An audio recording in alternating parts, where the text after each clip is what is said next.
সুপ্রিয় দর্শক মণ্ডলী, আজকের সংবাদপত্রে আপনাদের সবাইকে স্বাগত জানাচ্ছি। দর্শক মণ্ডলী, আমাদের সঙ্গে রয়েছেন অবসরপ্রাপ্ত লেফটেন্যান্ট কর্নেল শামসুজ্জামান খান। স্বাগত জামান ভাই আপনাকে। ধন্যবাদ ভাই আমাকে আমন্ত্রণ জানানোর জন্য। আজকে মানব জীবনের শিরোনাম হচ্ছে ভারত পাকিস্তান পাল্টাপাল্টি, হামিদের দেশ ত্যাগ তীব্র প্রতিক্রিয়া, 4 পুলিশ কর্মকর্তার বিরুদ্ধে ব্যবস্থা। আমার দেশ ভারতীয় ড্রোনের বধ্যভূমি পাকিস্তান, রাফায়েলকে যেভাবে ভূপাতিত করে পাকিস্তানের যুদ্ধ বিমান। আমাদের সময় উত্তেজনা দীর্ঘস্থায়ী হলে ক্ষতি হবে বাংলাদেশের। মধ্যরাতে আব্দুল হামিদের দেশ ত্যাগ নিয়ে তোলপাড়। কালবেলা দলগুলো তত্ত্বাবধায়ক ও দ্বিকক্ষ সংসদে একমত। উত্তেজনার পারদ চড়ছেই। সময়ের আলোক খনি রক্ষায় ঢাল হবে এফআইআরের ভুল, আঘাত প্রত্যাঘাতে উত্তেজনা চরমে। খবরের কাগজ, ভারতের 15 শহরে পাকিস্তানের হামলা, ভারতের 50 সৈন্য নিহত হয়েছে, পাক তথ্যমন্ত্রীর দাবি। দিনকাল, ভারতের 15 শহরে পাকিস্তানের ক্ষেপণাস্ত্র হামলা দাবি দিল্লির। তাপসের নেতৃত্বে পিলখানা হত্যাকাণ্ডে জড়িত নানক ও মির্জা আজম। আলোকিত বাংলাদেশ, ভারতের 15 শহরে পাকিস্তানের হামলা, পূর্ণ বিশ্রামে বেগম খালেদা জিয়া। করতোয়া পাকিস্তান ভারতের সংঘাত অব্যাহত, মধ্যরাতে সাবেক রাষ্ট্রপতির দেশ ত্যাগে তোলপাড়।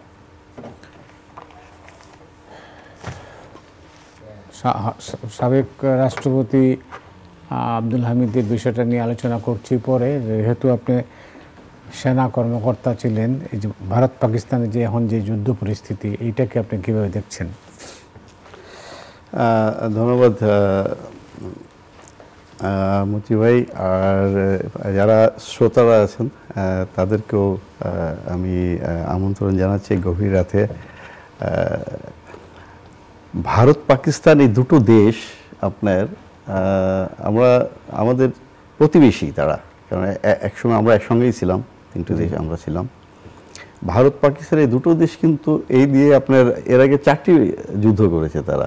এখন এই 5ম এর ভিতরে তারা এনগেজ হয়ে গেল। সেই আপনার 1948 থেকে, ইনফ্যাক্ট 1947 বলতে পারেন। আপনার 1947 অগাস্টে তারা যখন আলাদা হয়ে গেল, আলাদা হয়ে যাওয়ার পরেই কিন্তু 1947-এর সেই সেপ্টেম্বরেই কিন্তু আপনার তাদের ভিতরে কিন্তু বিরোধ শুরু হয়ে যাবে। কাশ্মীর নিয়ে কিন্তু হয়, কিছু মিলিশিয়ারা অ্যাটাক করার পরে পাকিস্তানের ফোর্সের সাথে এনগেজ হয়ে যায়। আর ওই সময় যে আপনার মহারাজা আপনার হরি সিং ছিলেন, উনি আপনার ইন্ডিয়ার সাহায্য ছিল, মানে কাশ্মীর তো একটা প্রিন্সলি স্টেট ছিল, তাই না?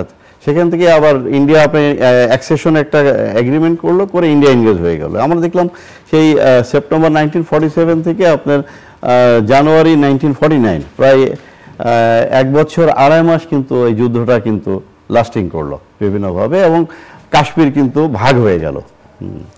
এবং কাশ্মীরের ইস্টার্ন পার্টে কিন্তু আবার পরবর্তীতে 1950-62-র ভিতরে দেখলাম আস্তে আস্তে ওখানেও প্রায় 38,000 স্কোয়ার কিলোমিটার জায়গা, আকসাই চীন নামে কিন্তু কাশ্মীরেরই একটা এক্সটেন্ডের অংশ, সেখানে চীনও কিন্তু বসে গেল।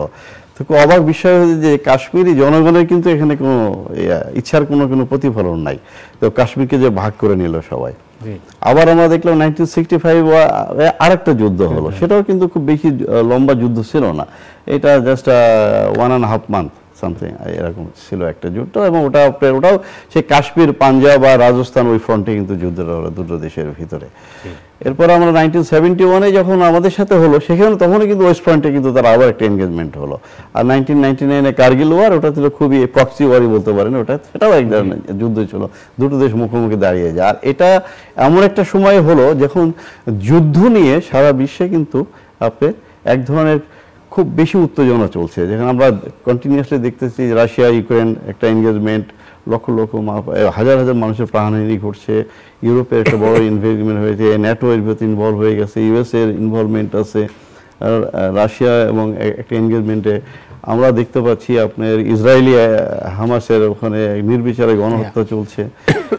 আমরা আশা করি না যে ইন্ডিয়া পাকিস্তান এরকম এনগেজমেন্টে যাবে। পাহেলগামে যে ঘটনাটা ঘটেছে 26 জনকে যে আপনার ট্যুরিস্ট, যে সেটা খুবই দুঃখজনক, কারণ ট্যুরিস্টরা তো তারা যায় একটু আনন্দের জন্য, পরিবার নিয়ে যায়, এবং ওখানে যে ঘটনাটা ঘটলো, বাট সেটা খুবই ডুবি আছে। কারণ সেটা নিয়ে কিন্তু ভারত সরকার কিন্তু কোনো ইনভেস্টিগেশন কোনো ধরনের কিন্তু এটা না বিশ্বকে জানানো দিল, না কোনো মিডিয়াকে, না নিজেরা এর ভিতরে গেল। তার প্রথম থেকেই পাকিস্তানকে দেখলাম ব্লেম করা শুরু করলো, এবং একটা পর্যায়ে যে তারা এই গত 5ই মে তো পাকিস্তানের প্রায় 9টি জায়গাতে তারা রাতের আধারে বিমান হামলা করলো তারা। এবং তাদের বিমান হামলাটা আমি একজন সামরিক অফিসার হিসেবে আমি যেটা বুঝি যে এই ধরনের বিমান হামলা কিন্তু একদম টু দি টার্গেটই এক্সপেক্টেড, কিন্তু সেটা কিন্তু হয় নাই। আপনারা দেখলাম যে 3-4টা মসজিদ ধ্বংস হয়েছে, প্রায় 30 বা 31 জন মানুষের সাধারণ নিরীহ মানুষের প্রাণহানি হয়েছে, কোনো জঙ্গি কিংবা ক্যাম্প কিংবা কোনো কিছু কিন্তু এর ভিতরে নাই। তো তাদের বোঝা গেল যে এটা এক ধরনের আপনার যে আমাদের এখানে কিছু ঘটেছে, আমরা আমাদের সামরিক শক্তি তোমাদেরকে দেখাবো, এবং তারা দেখালো এটা। আবার দেখেন এর কাউন্টারটা কি হলো, কারণ পাকিস্তান বিশ্বে আপনার সামরিক শক্তিতে তাদেরকে বলা হয় 12th মিলিটারি পাওয়ার, আর ইন্ডিয়াকে বলা হয় 4th military power in the world.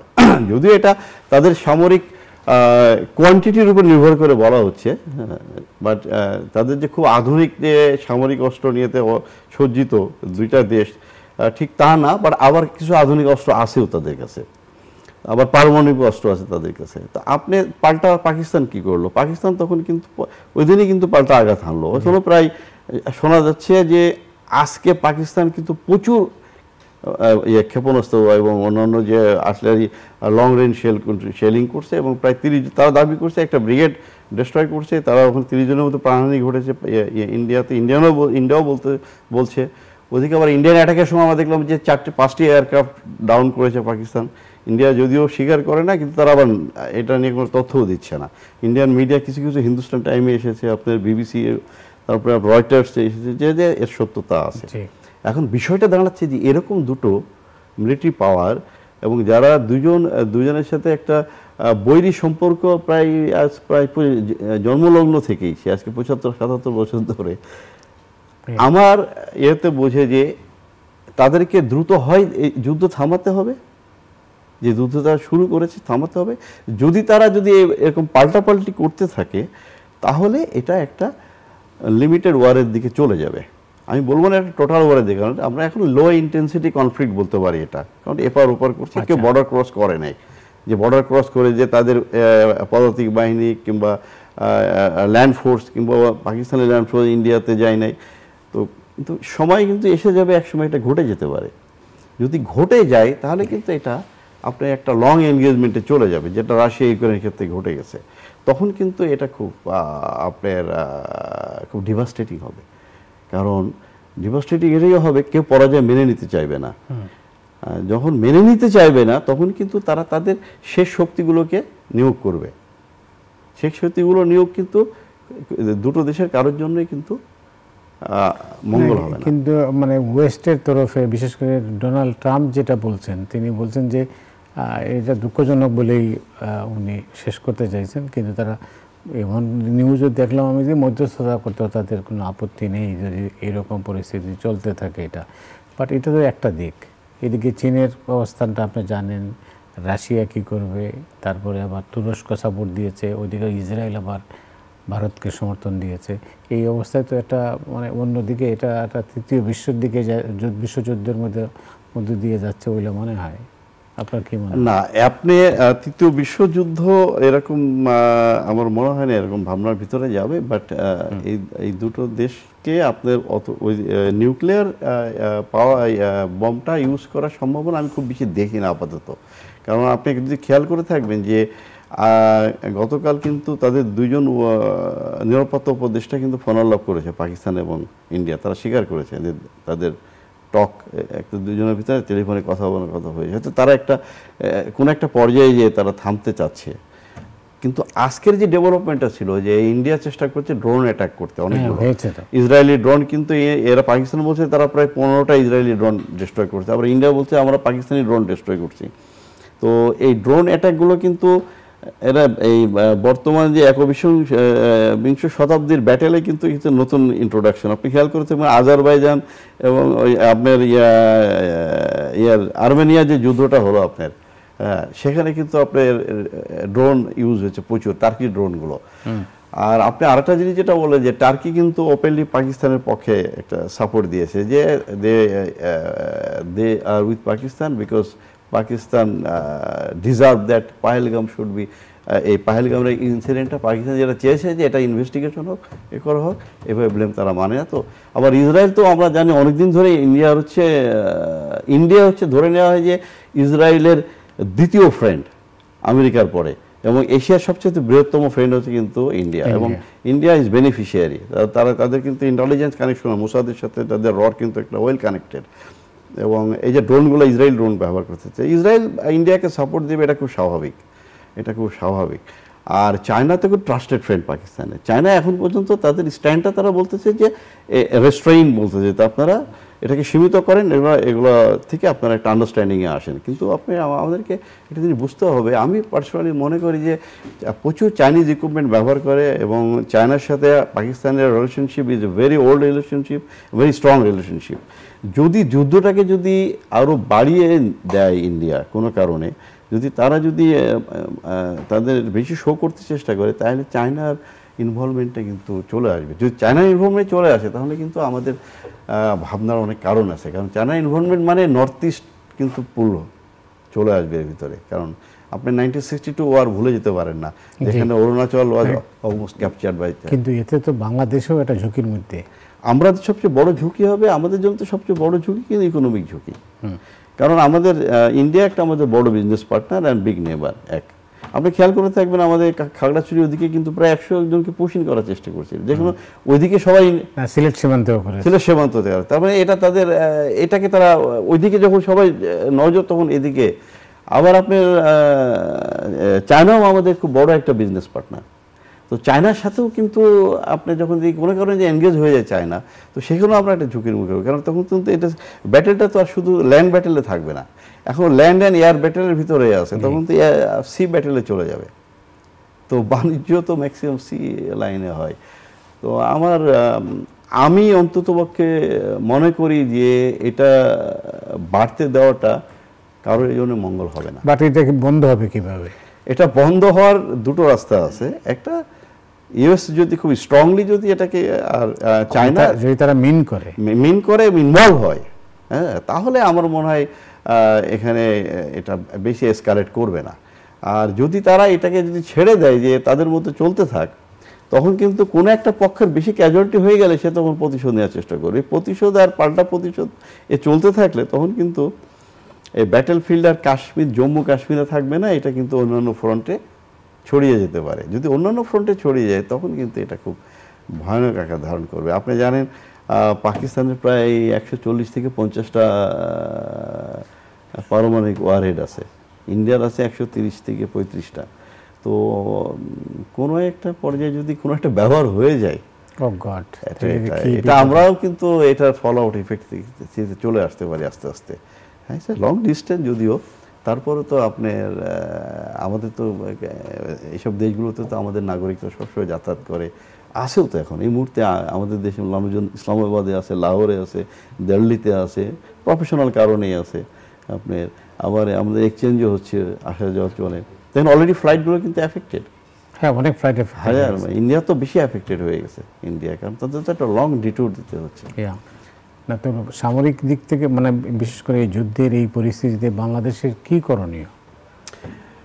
আমি আমাদের পররাষ্ট্র উপদেষ্টাকে দেখলাম তো উনি কিছু কথা বলতেছিলেন যে ওনারা যদি চায় আমরা মধ্যস্থতা করতে পারি। হ্যাঁ, আমার তো মনে হয় বাই দিস টাইম আমাদের প্রফেসর ইউনুস স্যার, আমাদের প্রধান উপদেষ্টা, আমার মনে হয় উনি পার্সোনালি একটু যদি ইনিশিয়েটিভ নেয়, আমার মনে হয় এটা আরও বেটার হবে আমাদের জন্য।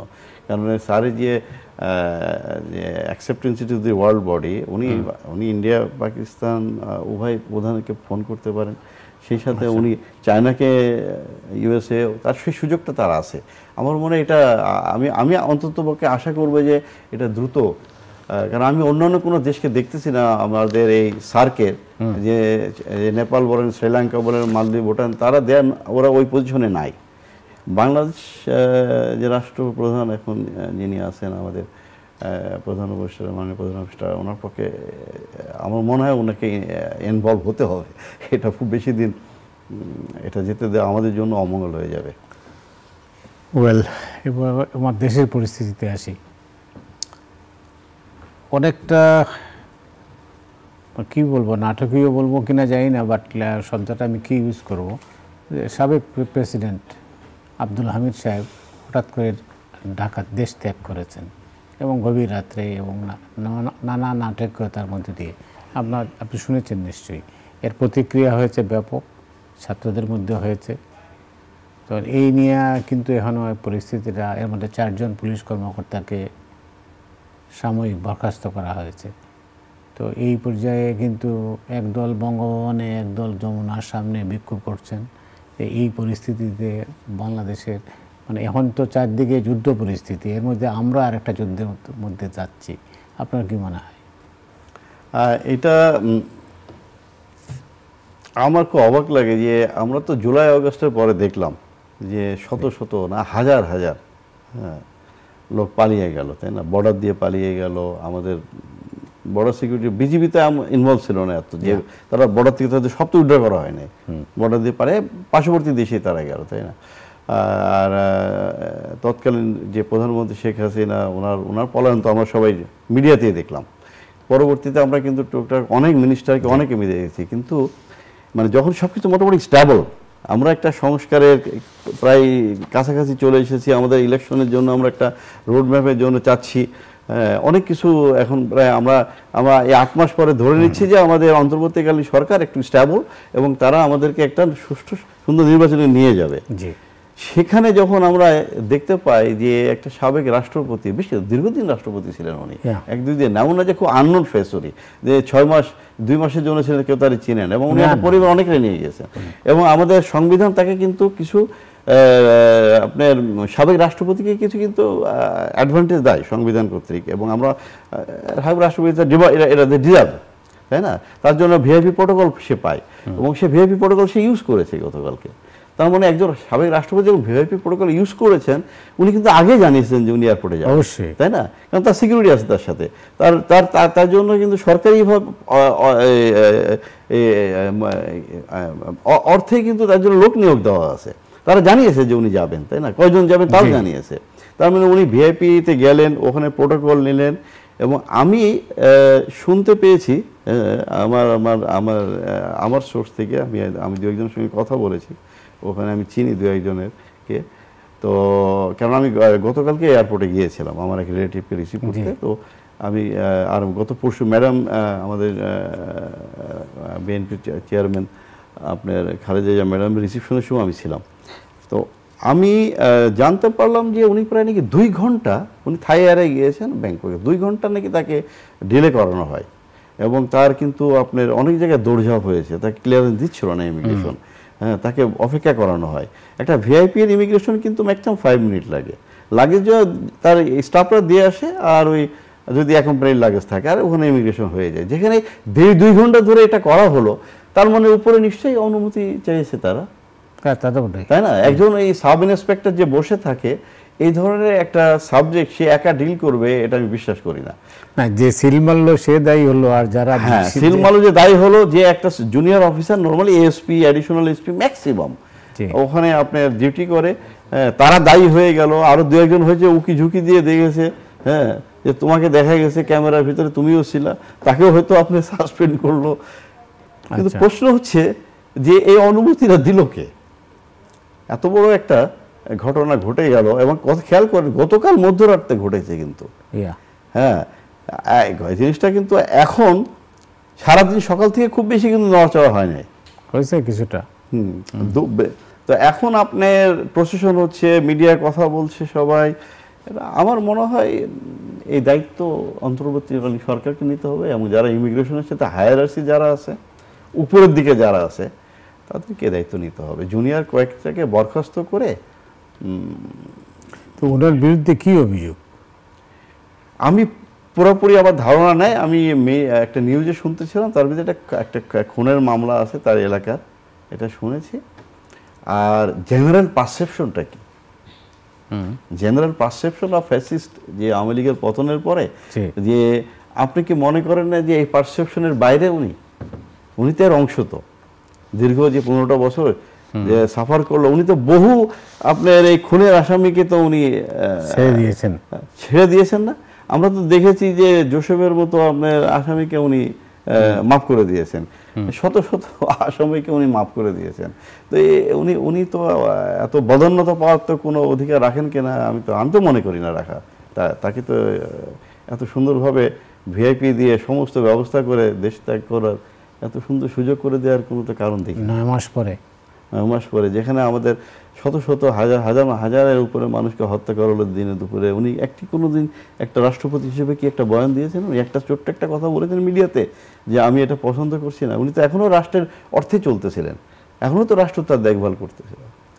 ওনার কি বিবেক একবারও বাধে নাই বলতে যে একবার যে আমি এই হত্যা পছন্দ করছি না, সাবেক রাষ্ট্রপতি হিসেবে? তো তাকে আমার এত খাতির করার কি হলো আমি তো ঠিক বুঝলাম না। নিশ্চয়ই কেউ না কেউ খাতির করেছেন এবং উপর থেকে করেছেন। এটার জবাব স্বরাষ্ট্র উপদেষ্টাকে দিতে হবে। শুরুতে আপনি বলছিলেন যে আসলে অনেক লোককেই তো পার করে দেওয়া হয়েছে, হয় সীমান্ত দিয়ে অথবা বিমানবন্দর দিয়ে। তো এগুলো তো তদন্ত হয় নাই। তদন্ত না, এটা আপনি অবাক হবেন। আপনি কি লিস্ট কখনো দিয়েছেন যে সরকার দিছে? 612 জনের কথা শুনছিলাম। হ্যাঁ, তো সরকারের তো উচিত একটা এটার উপরে মাঝে মাঝেই একটা আপনার দেওয়া, আপডেট দেওয়া যে এতগুলো লোক যাদেরকে বড় অপরাধের সাথে জড়িত এই লোকগুলো দেশ ত্যাগ করেছে, আমরা তাদের এখনো খুঁজছি। তাহলে তো মানুষের ভিতরে সচেতনতা আছে। হঠাৎ আমরা দেখি যে অমুক এমপি ধরা পড়েছে কি অমুক ছাত্রকে, হঠাৎ আমরা দেখি না মিডিয়া। তার মানে এখনো অনেকে আছে যারা বড় বড় অপরাধ করেছে। এবং আপনি দেখেন পুলিশে যারা সবচেয়ে বেশি ক্রাইম করেছে এরা কিন্তু ম্যাক্সিমাম ধরা পড়ে নাই। বেশি ক্রাইম করেছে তারা তো বাইরে চলে গেছে। এখন আসে দেশে থাকতেও পারে, অসম্ভব কিছু না। আমরা মানে আমি তো বলবো যে কোনো আপডেট নাই। মানুষ কিন্তু জানে না, দেশের মানুষ আসলে জানে না কে বাইরে পালিয়ে গিয়েছে, কতজন কারা গিয়েছে, এবং কারা বড় বড় ক্রাইম করে এখনো তারা ধরাছোঁয়ার বাইরে আছে, কোনো ধরনের এগুলো নাই। কিন্তু কেমন যেন একটা গতানুগতিক চলছে। আপনার সংস্কার, আপনার এই বিভিন্ন ইয়েগুলোকে নিয়ে এমন সুন্দর একটা মিক্স আপ তৈরি করা হয়েছে যে এটা আপনার এই সাবজেক্টগুলোকে ইগনোর করা হচ্ছে। তাহলে পরিস্থিতিটা কি দাঁড়ালো? তাইলে আমরা যে বিপ্লব, যে অভ্যুত্থান, যে ফসলটা আমরা গড়ে তুলব সবাই বলছেন, যেটা প্রকৃত সরকার আসছে না বা প্রকৃত সরকারের বিচার হবে, এটা সবই তো অনিশ্চয়তার মধ্যে যাচ্ছে না। আপনি যদি এই ধরনের ঘটনা ঘটতে থাকে, হ্যাঁ, দিনে আপনার মানে খুব সুন্দর একটা সিস্টেমের ভিতর দিয়ে যে একজন রাষ্ট্রপতি চলে গেলেন, তার যাওয়া তার কথা না, তাহলে আপনি ধরে নেন যে এই ছোট ছোট বিষয়গুলো কতটা ইগনোর হচ্ছে। তা আমরা এই যে হাজার হাজার মানুষ মারা গেল, হ্যাঁ, কত হাজার এখনো আপনার কিন্তু তাদের জীবনের সাথে যুদ্ধ করছে। আমরা তো আমাদের হতাশ হওয়ার তো অনেক কারণ আছে, হতাশ হওয়ার অনেক কারণ আছে। কারণ আমরা তো দেখতে পাচ্ছি না যে কাঙ্ক্ষিত দিকে আমরা এগিয়ে যাচ্ছি। আমরা শুধু মাঝে মাঝে কিছু আপনার মিডিয়া নিউজে দেখি উপদেষ্টারা এসে বলেন যে এই হচ্ছে সেই হচ্ছে, এই সংস্কার কমিশন, ঐক্য সংস্কার কমিশন। আবার যখন নির্বাচন নিয়ে কথা বললে সেটা তারা অপছন্দ করেন। আবার কেউ কেউ বলেন জনগণ নাকি তাদেরকে 5 বছর দেখতে চাচ্ছে। তো হতাশার অনেক কারণ আছে। সাধারণ জনগণের ভিতরে আমরা হতাশা দেখতে পাচ্ছি। আমরা তো টেবিল টকে দেখি, আমরা অফিসে দেখি, আমরা রাস্তাঘাটে দেখি, মানুষ কিন্তু অলরেডি ডিসকাশনে আছে যে আসলে আমরা কোথায় যাচ্ছি। মানুষের জানার অধিকার আছে আমরা কোথায় যাচ্ছি। আপনি দেখেন রোহিঙ্গা ইস্যুটা দেখেন কোথায় গিয়ে দাঁড়িয়েছে। কয়েকদিন হিউম্যান করিডোর নিয়ে কথা বলো অনেক, ওটা হ্যাঁ এখনও ওটা কিন্তু রয়ে গেছে এবং চুপ করে আছে। আসলে আমরা কিন্তু জানি না। এবং বললো 1,80,000 রোহিঙ্গা ফেরত নেওয়া হবে, এটা ওয়াজ এ লাই, মিথ্যা। হিউম্যান করিডোরটাকে আপনি কিভাবে দেখেন? It's dangerous. কেন? প্রথম কথা হচ্ছে যে আপনি হিউম্যান করিডোর আমি কাকে দিবেন? আপনি কাকে দিবেন? আপনি আরাকান, যে এখন তো আরাকান বলে না, এটাকে 1989 থেকে রাখাইন স্টেট নাম রিনেম করলো জানতার। আগে তো আরাকান স্টেট ছিল। রাখাইন স্টেটের কন্ট্রোল তো মায়ানমার গভর্নমেন্টের উপরে নাই, কন্ট্রোল চলে গেছে আরাকান রেবেল আর্মির উপরে, তাই না? তো আপনি যখন হিউম্যান করিডোর দেবেন, হিউম্যান করিডোরের কন্ট্রাক্টটা কাজ ধরে আমি দিলাম, ধরে নিলাম খুব হিউম্যান ক্রাইসিস হচ্ছে না সেখানে এমন কিছু ক্রাইসিস। যেটা হচ্ছিল আমাদের এদেরকে নিয়ে, রোহিঙ্গাদেরকে নিয়ে, তাই না? 9 লক্ষ রোহিঙ্গা পাঠিয়েছেন, আরও 3-3.5 লক্ষ আছে, এখন ওরাই কষ্টে আছে। তো আপনি যখন হিউম্যান করিডোর চাচ্ছেন, হিউম্যান করিডোরের সিগনেটারি কে হবে আদার সাইডে? আরাকানিজ। তাহলে তো আপনি আরাকান আর্মিকে রিকগনাইজ করলেন আপনি, তাই না? তো আপনি বলছেন যে মায়ানমার গভর্নমেন্টের সাথে আপনার একটা এগ্রিমেন্ট হলো বিমস্টেক সম্মেলনে 1,80,000 ফেরত নেবে। মায়ানমার কোথায় ফেরত নেবে? মায়ানমার গভর্নমেন্টই এদেরকে আমাদের দেশে পাঠিয়েছিল। তো ওই ল্যান্ড তো মায়ানমার গভর্নমেন্টের নাই, ওটা নিয়ে নিয়েছে আরাকানিরা। আর আরাকানিদের সাথে তো আমাদের রোহিঙ্গাতে তো ম্যাচ আপ হয় নাই। প্রিভিয়াস গভর্নমেন্ট এই বিষয়টাকে ইগনোর করে গেছে। তো কাজে এই হিউম্যান করিডোর ইম্পসিবল। এটা let elected government to come, আপনার নির্বাচিত সরকার আসুক, আর আপনার এই আরাকানিদের বিষয়ে বাংলাদেশের স্ট্যান্ডটা আপনি দাঁড় করান, ওরা দেখেন কি করে। তারা কি ইন্ডিপেন্ডেন্ট, ওরা প্রায় 36,000 বর্গ কিলোমিটার একটা জায়গা, এবং সবচেয়ে কি এটা একটা স্ট্রিট আমাদের নর্থ ওয়েস্টে, ভেরি ইম্পর্টেন্ট। এবং যে মুহূর্তে তারা একটা কান্ট্রি ডিক্লেয়ার করবে, তাদের কিন্তু দুটো দেশের সাথে তাদের বর্ডার থাকবে। একটা মায়ানমার, যাদের সাথে যাদের কাছ থেকে তারা বিচ্ছিন্ন হচ্ছে, আরেকটা কিন্তু পুরোটাই বাংলাদেশের সাথে, তৃতীয় কোনো দেশ নাই এখানে। কাজে আপনি সমস্ত লোড কিন্তু আপনার উপরে এসে পড়বে। এই আরাকান নামে রাখাইন যে নামই দিক তারে। কাজে আপনাকে এখানে অনেক ভেবে চিন্তে আপনি সিদ্ধান্ত নিতে হবে। অনেক অনেক ধন্যবাদ আপনাকে জামান ভাই। জি প্লিজ। আপনাকে ধন্যবাদ। দর্শক মণ্ডলী, আজ এ পর্যন্তই। আপনারা সবাই ভালো থাকুন। শুভরাত্রি।